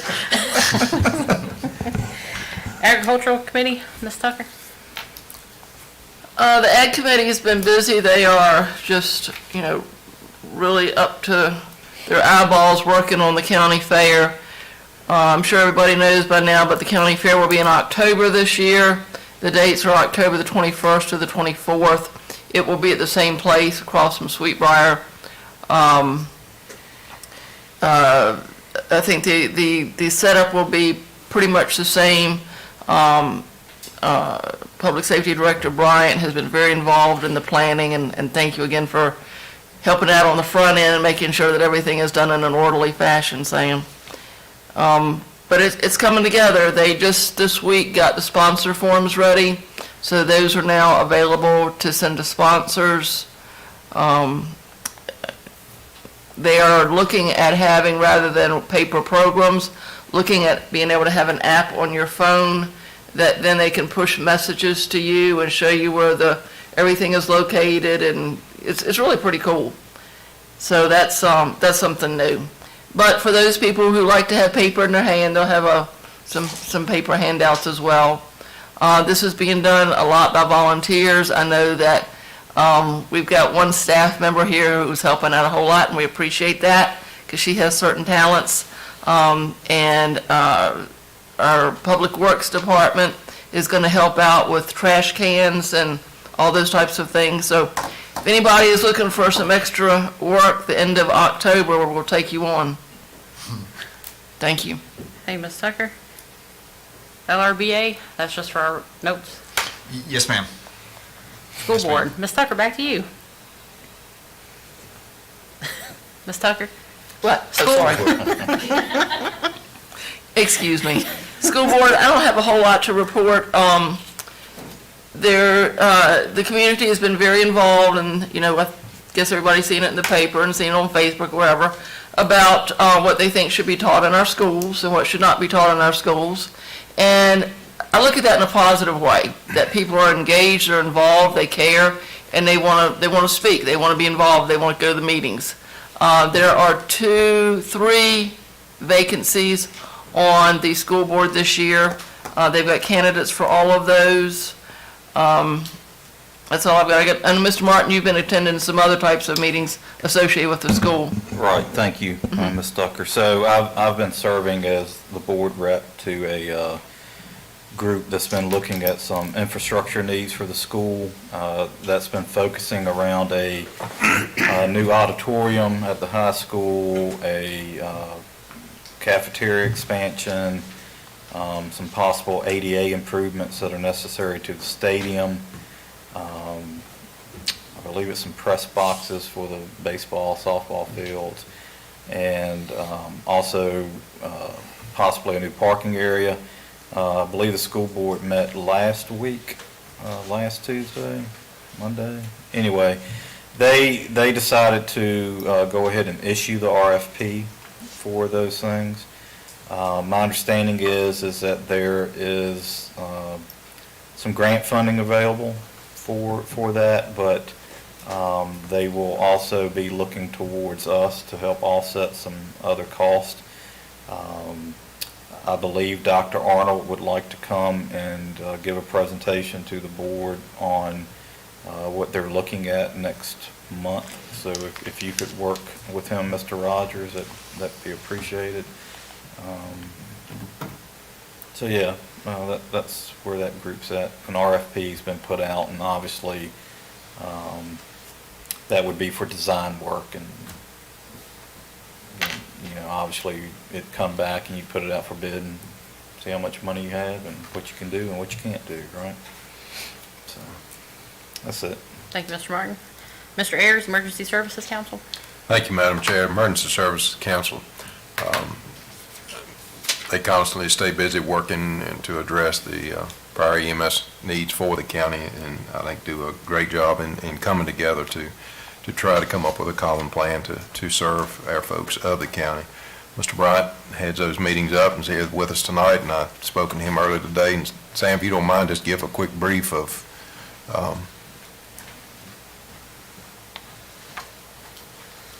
Welcome back. Thank you. Yeah, we met on July 14th at 7 p.m. in this building, and that committee meets quarterly. It's comprised of myself and the fire chiefs and the rescue captains, and it's an open meeting. Anyone from the public can attend, and we do have some fire and EMS people that aren't key leaders that like to attend. It's a very involved committee. We talked about a wide variety of topics. We talked about insurance costs, all the good things the county provides to each organization. Spent a lot of time talking about the younger members of the departments and how they're the future of what we do, and that we want to give them the best training we can and mold them, and also encourage their chief officers and other leaders in their departments to mold them. We spoke about ATL funding, fuel cost, because we went through the ransomware and had to look at, you know, alternatives to that, and we worked through that. Mobile radios, talked about social media, talked about Station 3, and the money's available. We've got bids coming in to work on that building and work on the roof first. Talked about chain of command use and spans of control, and just how we've had some really busy operational times and periods since the Memorial Day weekend, and re-engaging with our mutual aid partners, and how we all pulled together and worked through those long operational periods where we'd have 50 calls between fire, EMS, and law enforcement in 12 hours back in June, and just how it was all hands, but everybody worked really well together, and that's what we're working for. And pretty much it. Some of the things that came from the floor was on East Street down off of Phelps Road, just water supply, working on maybe another hydrant with Bob Hopkins, and spending some time with him Thursday afternoon trying to understand the 2-inch lines and the lack of hydrants in the older Madison Heights area. and how CARES funding has ceased, but America Rescue Plan is out there, and then just an update on a tanker that Manelson Fire has that's been refurbished, and trying to put the finishing touches on that. But good discussion, good involvement, and good work by us, on the ESC, by the chiefs and the rescue captains. Thank you, Mr. Bryant. Yep. Thank you. Thank you, Sam. Mr. Rogers, you got CBPDC and CBTPO? Yes, ma'am. I do want to alert the board with regard to the Planning District Commission, the PDC. They are taking up an internal study of regional property tax assessment. So you asked us to look at that. Our appeals board suggested that we look at reducing our assessment from 6 years to 4 years, look at possibly staffing it internally. I've asked them to look at doing it regionally, and what they are doing is they're going to compile or collect the purchasing officers, the people that pay for the property assessors, our contracts. So for us, it'll be Mr. Profit will participate in the study of whether it makes sense to do this, and whether we want to link up with the city of Lynchburg and their assessment office, whether we want to stand up our own assessment office. There's a lot to study, but we are taking up that question to figure out what makes the best sense. So I wanted you to know that that's occurring. Do you have any updates from TPO? No, they just finished the master plan, and seems like it's kind of a slow time at the moment. Okay. This time we're going to move to departmental reports. Mr. Eby for the EDA. Thank you for waiting patiently to near the end of the agenda.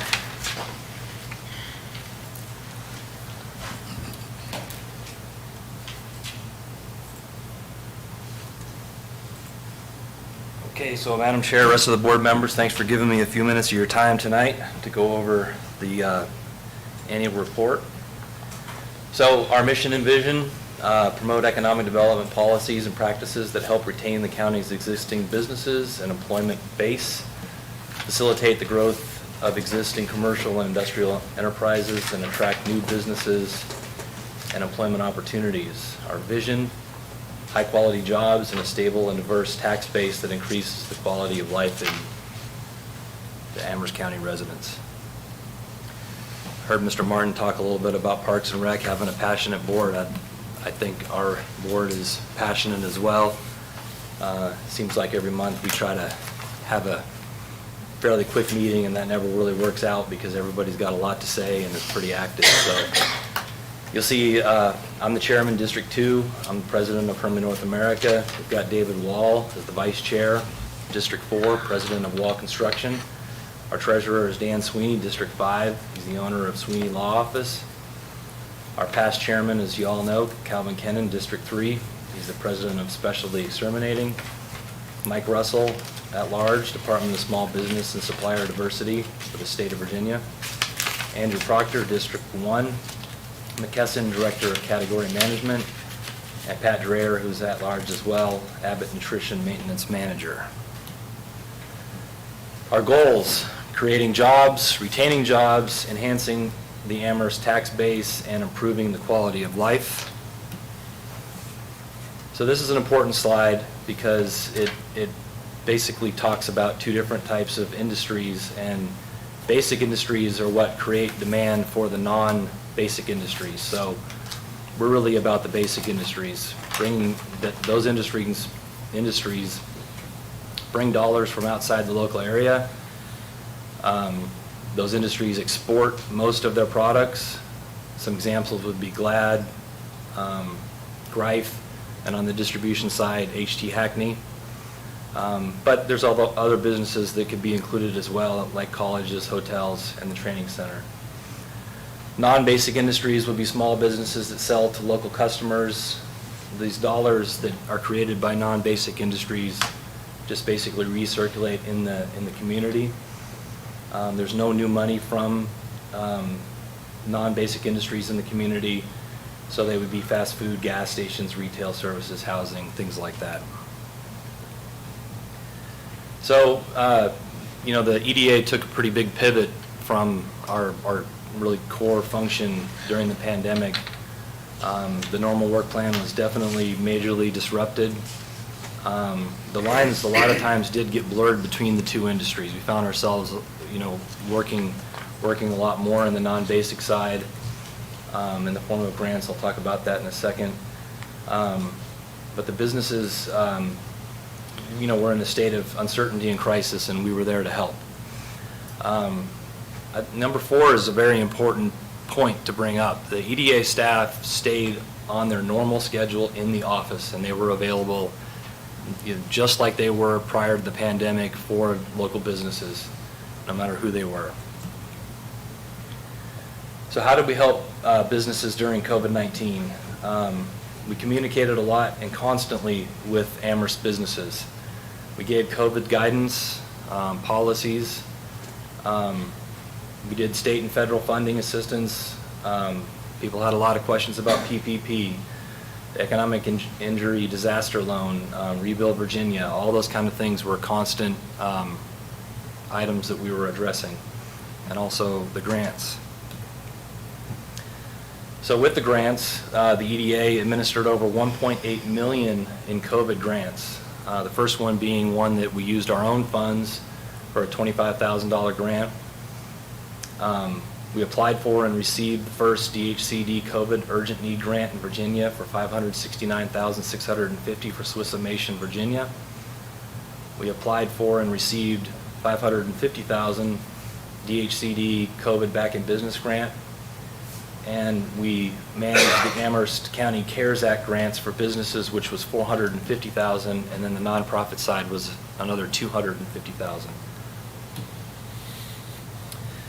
So the grant administration, the first bullet is one I'd like to focus on a little bit. There was a lot of folks in the community that came together to be a part of these review committees, and they all deserve a appreciation from all of us here tonight. But they came together and they volunteered their time to evaluate all of these grant applications. We created grant application materials, publicized the grants, email, social media, postal mailings, and door-to-door calls. Point number 3 is another one that I'd really like to focus on. Without Stacy, none of this would have been possible. Stacy was very instrumental in all of this grant work from beginning to end. So thank you, Stacy. And lastly, there is over $114,000 in Back to Business grant funds still remaining and available. So there's a bunch of quotes here. I'm not going to read all of them, but I will read the first one from a citizen that was helped by the grants. We did distribute 127 different grants. It says, "I can't tell you how surprised and grateful I was to receive this grant. I nearly cried. I am so proud to be a part of the Amherst business community. To see all of the work so hard to support us is not only heartwarming, but inspiring. The future for Amherst County grows brighter by the day. With all of your business-friendly efforts, you're making it happen. Thank you, thank you." And there's some other ones there that are basically saying the same thing. So a couple of multi-year projects that were completed in 2021. Obviously, Phelps Road, the EDA was the driving force behind this project. And obviously, we all know that project is complete, and we're really proud of that.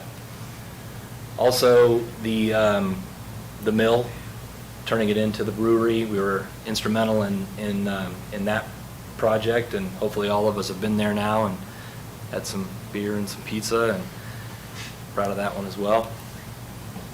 Some additional projects that are ongoing. We've got an application pending for a $3 million grant for a 45,000 square foot multi-tenant building in the Amelon Commerce Center from the U.S. Economic Development Administration. Virginia Foam Insulators expanded into our Commerce Center, the Amelon Commerce Center, and the CBTC master plan is nearly complete.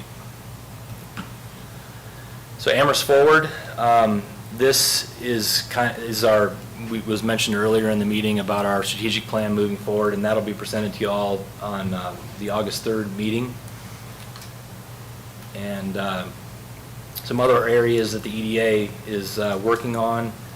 Incentives, some businesses are still growing through the pandemic, and we continue to receive applications from businesses and administer the program, including annual incentive payments. Amherst Avalon Commerce Center market industrial sites. We market those sites, attract businesses, and we also maintain that property. Business assistance, we provide timely response to inquiries of existing and potential new businesses. And also, there's a lot of unanticipated projects that we respond to, whatever those demands are, we address those as soon as we can. So that is the presentation. If there's any questions, I'd be happy to answer. I thought you were going to direct them all to Victoria now. Oh, yeah, well, you can talk to her as well, so. Oh, I do have one question. The foam, was it installator, something in the Amazon, it said expanded into. Are they new in the Amazon? Or they've been there and they expanded? They're new in the Avalon. They were over by the trucking, over by Cowan, kind of across the street from Cowan, up 130.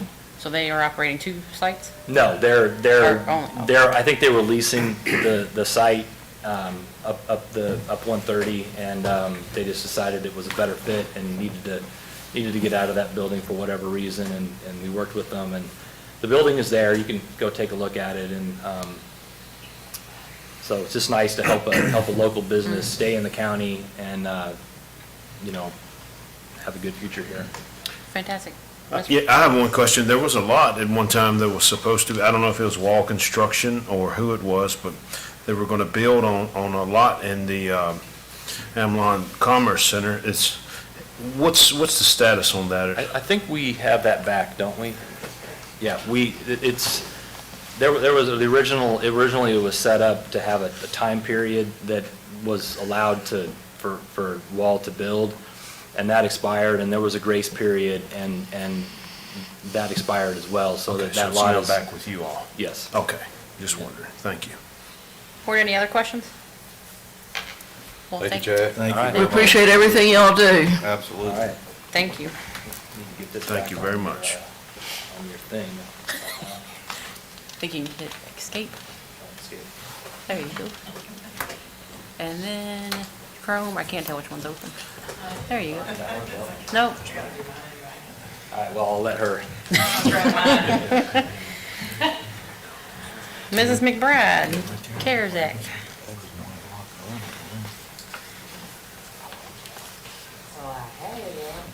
I don't do that, but that's what I feel like doing. You know what I mean, though? I mean, you have the ability to do that. So I'm going to go a little off script for a second. Mr. Martin, I wanted to answer your concern about the fines and forfeitures. Oh. So the county gets 20%, the sheriff still gets 80%. And I have noticed an increase in the revenue recently. That's good. He kind of stopped being out there during COVID and putting his officers in jeopardy, so to speak, of contracting it. But actually, the last few days, I've seen a few of our friendly deputies on Business 29. So I think he's getting back. We're having more inmates help us. They're back out working. We have them at the landfill. I just talked to maintenance today, and he's getting one. So I think the activity is starting to pick back up. Now, we have pretty much depleted that fund with the bridge at the trail and doing some other park improvements, but I think it'll build back up shortly. But there's another concern. The state of Virginia passed a law, if you get a ticket now and you don't pay your ticket, basically they can't take your license. So you can get a ticket or something like that and just not pay it. Yeah. So that's going to have an impact, on tickets or on the money, the revenue. So hopefully we'll see it come back. Maybe General Assembly will send it to us. That's a good one. All right, so let's get started on the CARES Act. That didn't come out quite as well as I'd hoped. I thought I'd change that color. So we have spent all of our CARES Act money except for the $500,000 we set aside for broadband, which is obligated. We just haven't actually cut the check yet. So in essence, we have paid it all out. I'm going to give you some highlights on where we've the big places we spent it. We purchased a fair amount of public safety equipment.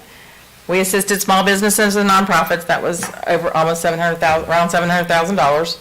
The HVAC projects were large, and we were very forward-thinking in that, and I've been on these meetings with these finance directors for over a year now, and some of them have started working towards that with their ARPA money, that they didn't do it the first time around. But putting that filtration in has been very helpful. We did the park restrooms. Through our public safety payroll, we actually put just shy of $2 million over into your general fund using the payroll salary switch. And that is where the big pieces went. We had little COVID expenses, PPE, cleaning, decontamination of offices, that kind of thing. And we may have some more of that, but it will have to come out of the ARPA money now. That $500,000 for broadband, do we have to spend that by a certain date? Yes, ma'am. We have to spend that plus another 1.37 million that we have for broadband by the end of December. Oh. But we have had a meeting with Firefly, and I think it'll be spent by then. So the American Rescue Plan, we got a total of 6.13. We have half of that right now. It's in the bank and sitting there. So we have some eligible expenses. They're very similar to what I went over before. Public health response is very similar to what CARES Act had. The one big change is that salary switch. We have to have an assessment of how much time is really being spent mitigating COVID. I put in what I think is going to be a good estimate of at most 50% for this coming year, and 25% for 2023, and 10% for 2024. The money goes to December of 2024, but I think by then, it just wouldn't be I couldn't substantiate it at that point. It is meant to address negative impacts.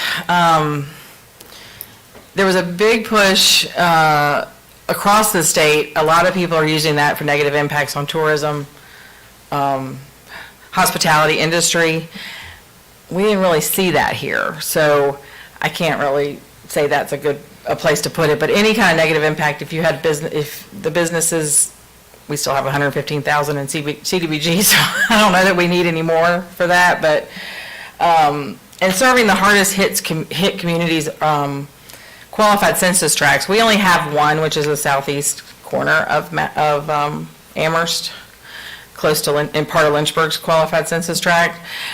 But also, if you can identify an area that is not having equitable recovery, whether they can't get to the vaccine clinics, they're having healthcare issues, that kind of thing, we could substantiate that and use it if we needed to.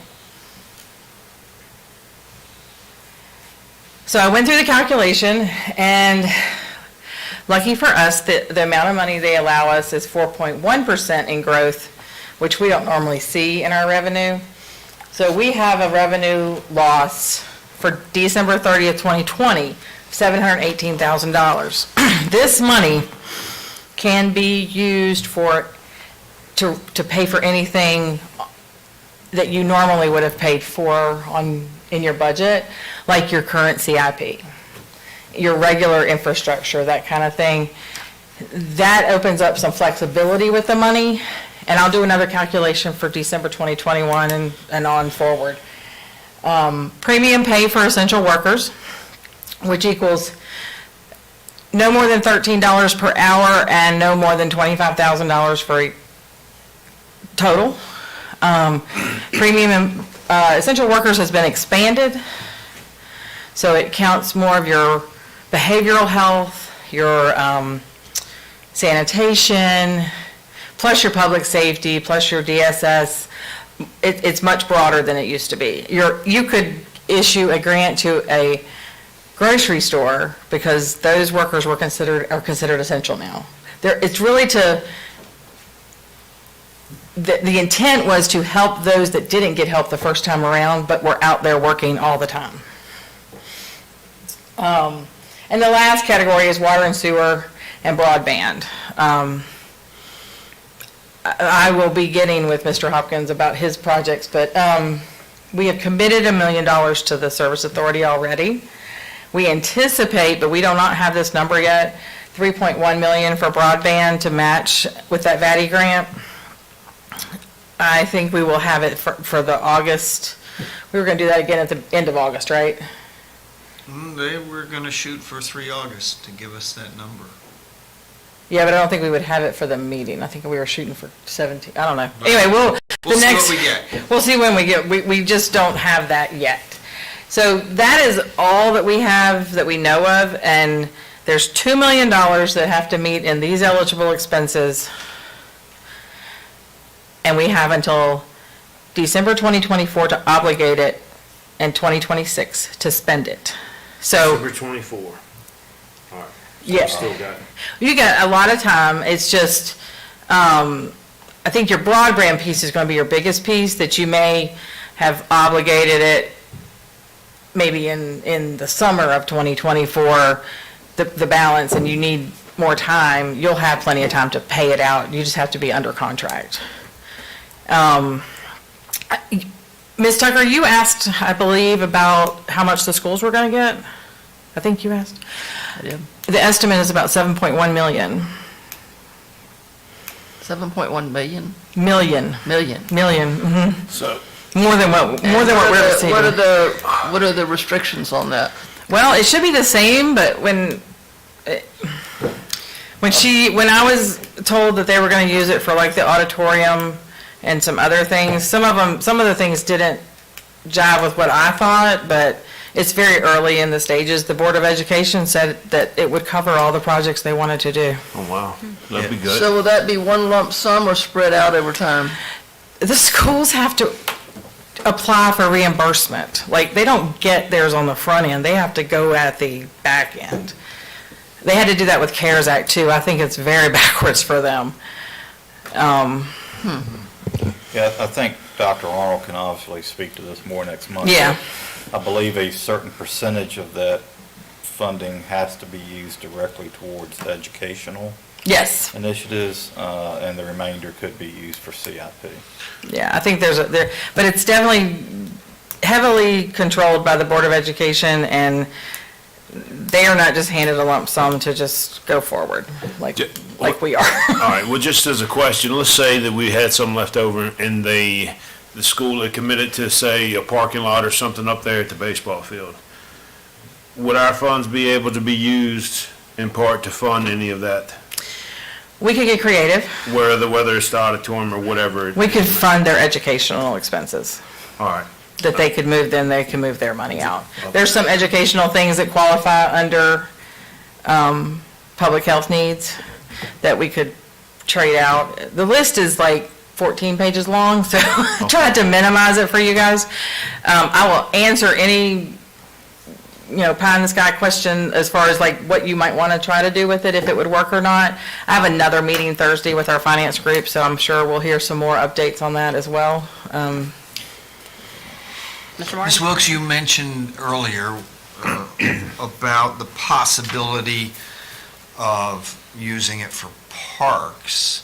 So on your 14 pages, where does it talk about parks in there? So parks and recreation has become a big item that people are using as public health, because people are using it to be outside and safer, and it's causing more maintenance on parks, and people are adding to their parks with this money.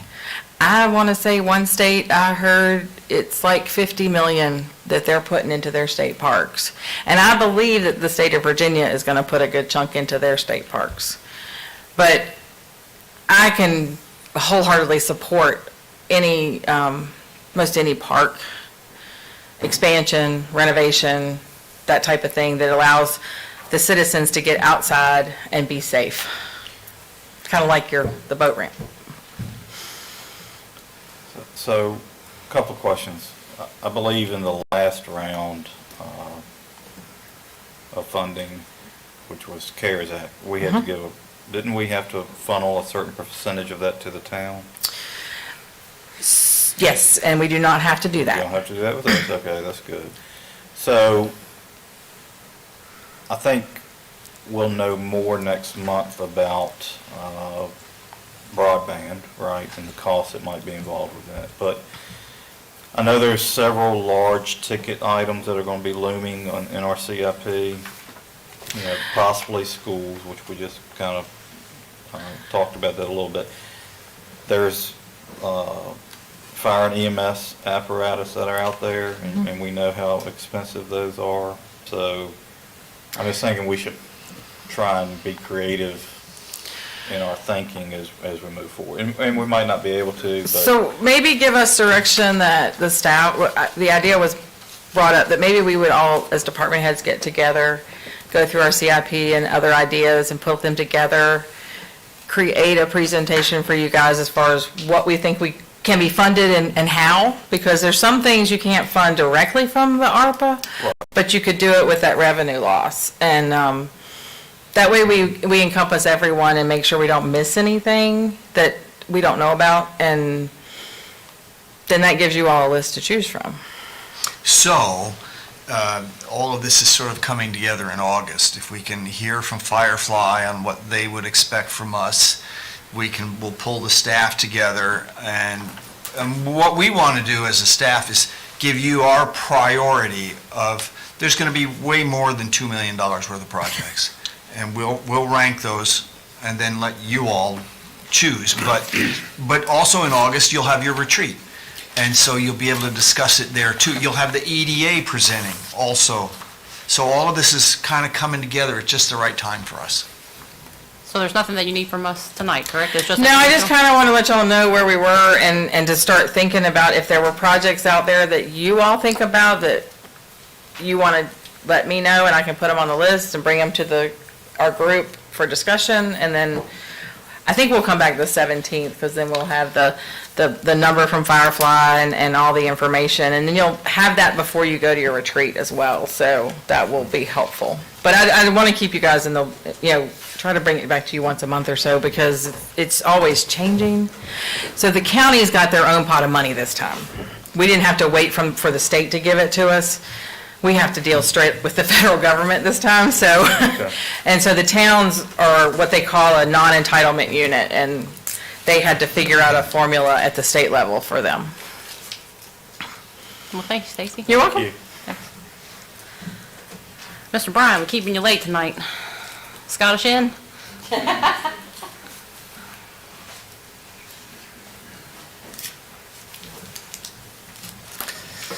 The Building Safety and Inspections Division received a complaint on the property at 4512 South Amherst Highway, which is the Scottish Inn. The property was inspected. It was found to be out of compliance with the minimum standards set forth by both the Virginia Property Maintenance Code and the performance agreement between the county and the property owner. Notice was served and the property was inspected on July the 12th, 2021. At the time of inspection, the property had been brought into compliance and secured. There were vehicles removed. You and we'll probably all notice there were tractor trailers that were there. They've been removed. There was rubbish that was on the ground. That's been cleaned up and removed, and the grass was mowed. Our department will continue to monitor the property to make sure it stays in compliance. But there were some pictures included into your agenda packet, which showed some of the violations and the vehicles, and then also showed a clean slate of the property. Any questions? Next steps. Next steps? Yeah, how do we keep them in compliance? What's the next step of their agreement? Yeah, well, I think the agreement, I'm not sure there are the agreement was basically put intact to take care of the problem. The problem was illegal activity, unsecure building. Generally, the main building's down. The other building was always intended to remain. The owner had intended to build a Howard Johnson's on where the building was torn down. I spoke to the owner a couple of weeks ago. They still intend to build a two-story building there. It's still their intent, and they had intended to renovate the existing building that's on site. It'll be our job to patrol and to monitor that area to make sure that the one building that is up remains secure. Well, it certainly looks a lot better, with all the trailers gone and everything gone, it looks better. So appreciate the work you all have done, and although it's not what we want, it's a lot better than what it was, so. Well, thanks, and I'll pass it along. All credit goes to Nate Young. Nate's worked hard on this. Did you actually talk to the owner, or did you talk to the owner's agent? I talked to the owner. I can't speak for Nate in terms of the violations. I talked to the owner about his plans, and he gave me some details in terms of what he was expecting, but he verbally told me that he was on track to get to work with the hotel chain to build a new hotel. Verbal. I don't believe it. I don't doubt that he told you that, Jeremy. I don't believe it. And how long do we have to keep waiting on these empty promises before we can actually take some action? Well, that's a good question. We cleaned up the property. I'm not sure there's any more that we can do with the agreement. The agreement is essentially satisfied. The gist of the agreement was to establish deadlines, and all of those deadlines have been achieved with regard to permitting and demolition and removal and that sort of thing. And so there's nothing left in the agreement to enforce other than now just the code in general. And so that's going to require us to send Nate by, on a monthly or quarterly basis, or as we receive a complaint or hear additional information, and go write them up. And of course, we have mechanisms in place where we can do the work ourselves if we have to. And we now have a relationship with the Commissioner of the Revenue where our expenses can be recovered directly from their taxes. And so it's not as daunting as it first was when we started this process. So a lot has been repaired.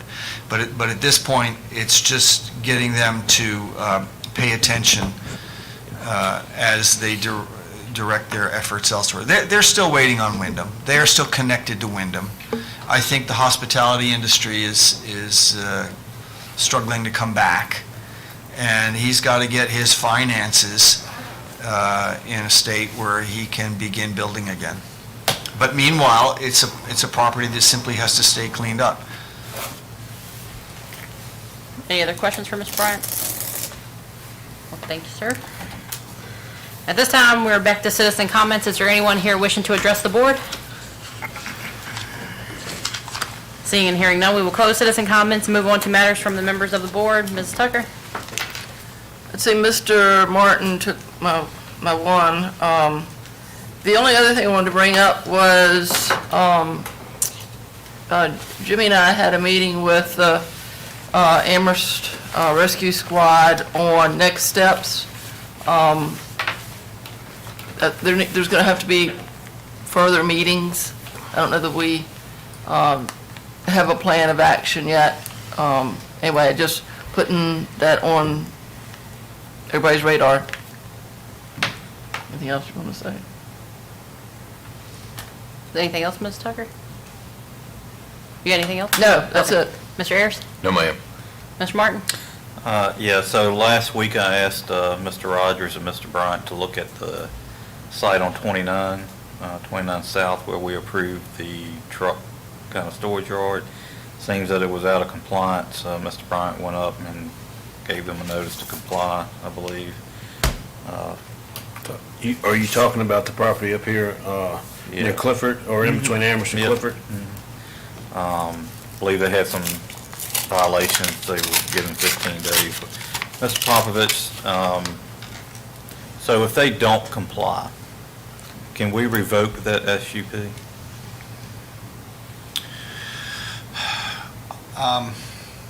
There is a way in which the board can You don't have to dispose answer of that. tonight. Yeah. But it's a process. Yes, understood. Yes, sir. That's it. But I appreciate you guys looking into that. Mr. Pugh? I have nothing. I have nothing. So at this time, Ms. Tucker, you ready to take us into closed session? I certainly am. I move that the Amherst County Board of Supervisors convene in closed session pursuant to Section 2.2-3711A1 of the Code of Virginia, 1950 as amended, to evaluate the performance of the county administrator. Motion on the floor by Mrs. Tucker. All in favor, say aye. Aye.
Ms. Tucker? I'll wait your direction, Madam Chair. I'm all ready for you.